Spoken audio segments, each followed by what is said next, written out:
Un día más, con la gracia del Señor, proseguimos el comentario del Catecismo de nuestra Madre la Iglesia. Pasamos al punto 247 y 248, y así terminamos este apartado, el Padre y el Hijo revelados por el Espíritu.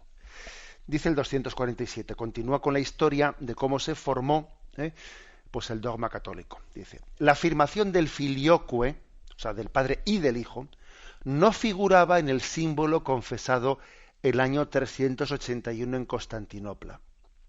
Pero sobre la base de una antigua tradición latina y alejandrina, el Papa San León la había ya confesado dogmáticamente el año 447, antes incluso que Roma conociese y recibiese el año 451 en el Concilio de Calcedonia el símbolo del 381. O sea que en Roma, antes de que se hubiese llegado a ellos la confesión de procede, o sea, que el Espíritu Santo procede del Padre, ya rezaban procede del Padre y del Hijo.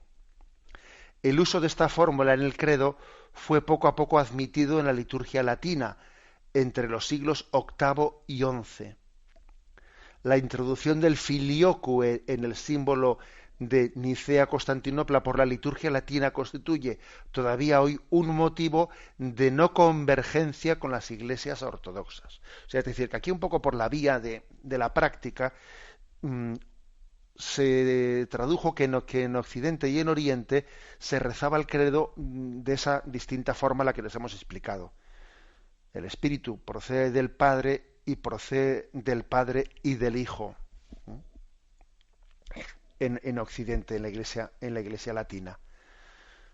Bien, es verdad que, como hemos dicho, pues el Padre, al engendrar al Hijo, le engendra, o sea, le da todo lo que tiene, todo lo que es el Padre se lo da al Hijo, menos el ser Padre, porque el Hijo sigue siendo Hijo, no es Padre.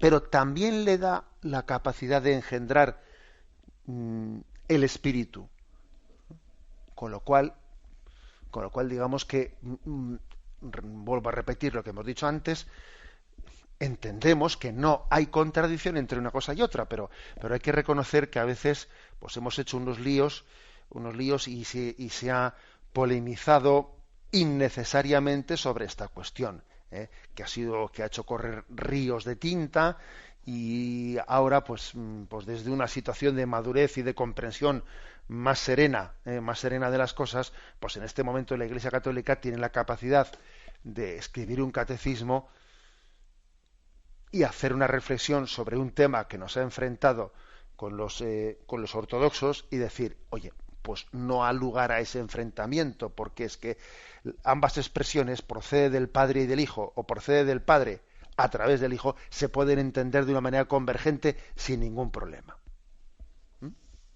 Pasamos al siguiente punto, 248. Y aquí ahora explica cómo se puede hacer esa lectura compatible. La tradición oriental expresa, en primer lugar, el carácter de origen primero del Padre por relación al Espíritu Santo.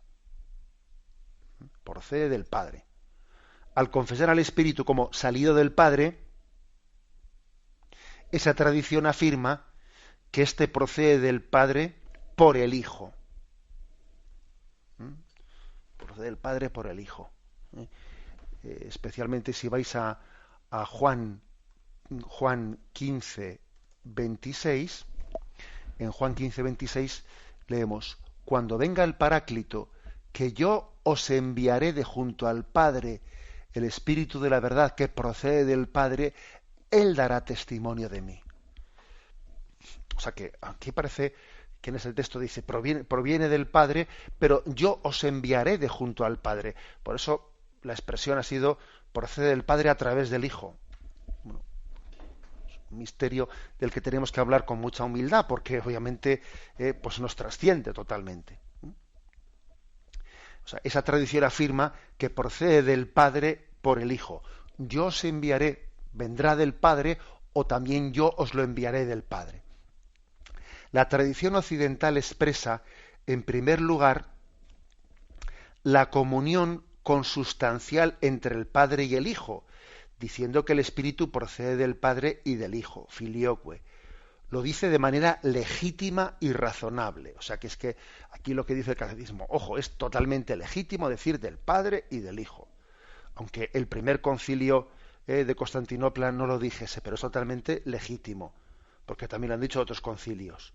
Porque el orden eterno de las personas divinas en su comunión consustancial implica que el Padre sea el origen primero del Espíritu, en tanto que es principio sin principio, pero también en cuanto Padre del Hijo único, sea con él el único principio del que procede el Espíritu Santo.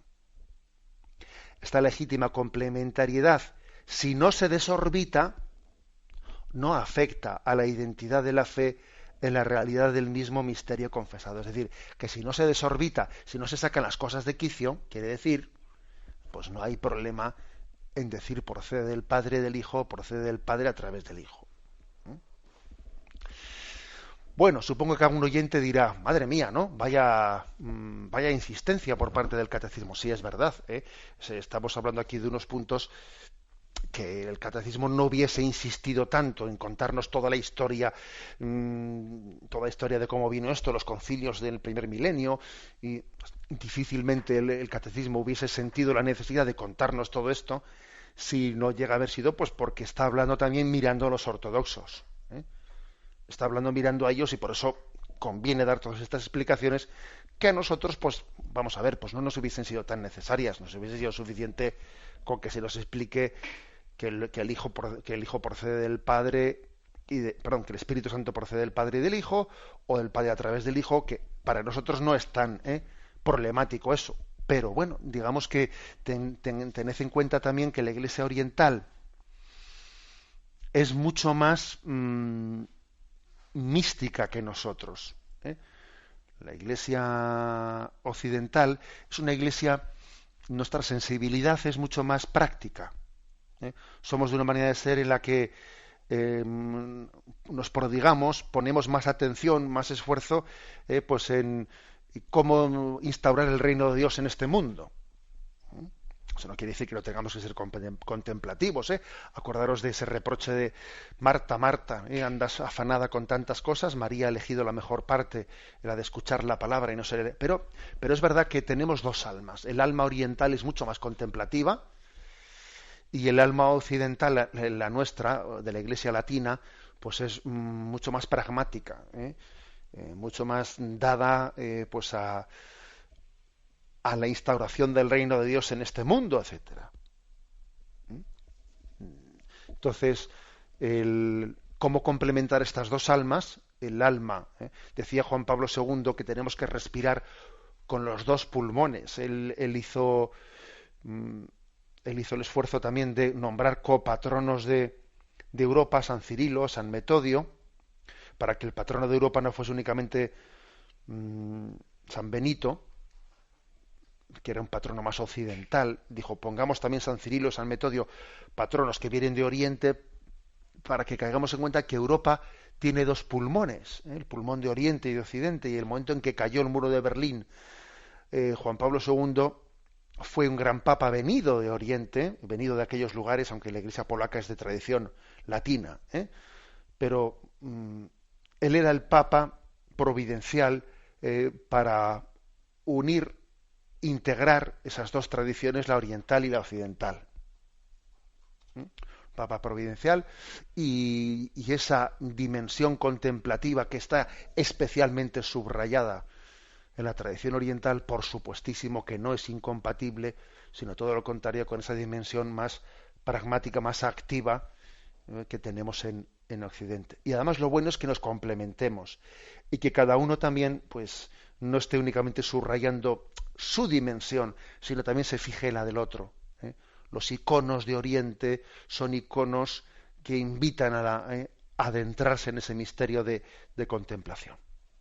Bueno, lo dejamos ahí. El Padre y el Hijo revelados por el Espíritu. Los puntos 243 al 248 que hemos querido explicar hoy.